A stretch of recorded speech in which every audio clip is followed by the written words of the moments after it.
कोई भी आप व्रत करते हैं, इसमें सूर्य उदित होने से पहले ही बिस्तर छोड़ना होता है।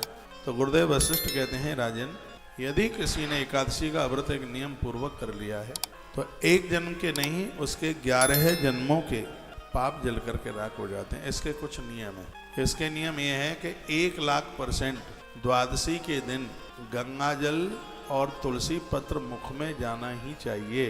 ये आप कुछ लिखने लायक बातें और आप भूल जाएंगे। तो यह द्वादशी वाले दिन तुलसी पत्र और गंगा जल, गंगा जल में तुलसी पत्र डालिए तो तुलसी दल बन जाता है। एकादशी वाले दिन कहीं कोई ऐसा भगवत अपराध हो गया, जैसे दिन में सो गए, तो इससे एकादशी खंडित होती है, इससे व्रत खंडित होता है। आपने तेल लगाया, सिर में मालिश करी, आपने शरीर में साबुन लगाया और कहीं बिना धुला हुआ कपड़ा पहन लिया, कुछ जूठे मुंह से आपने देवी देवताओं को छू लिया, ग्रंथ छू लिया, तो इससे भगवदीय अपराध लगता है, भगवदीय दोष है यह।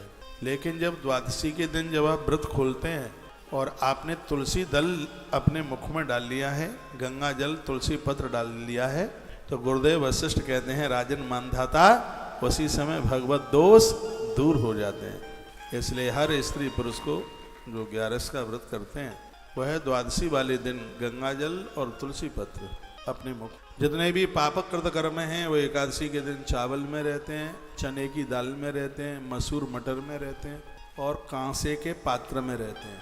ये ध्यान रखिए, सुनिएगा। कांसा, एकादशी के दिन कांसे के बर्तन को ऐसे ही प्रयोग में नहीं लिया जाता जैसे समझदार लोग एकादशी के व्रत में चावल को प्रयोग में नहीं लेते। द्वादशी के दिन पीतल, कांसा, ये जितने पुण्य हैं वो चांदी इसमें समाहित होते हैं, तंदुल चावल में समाहित होते हैं।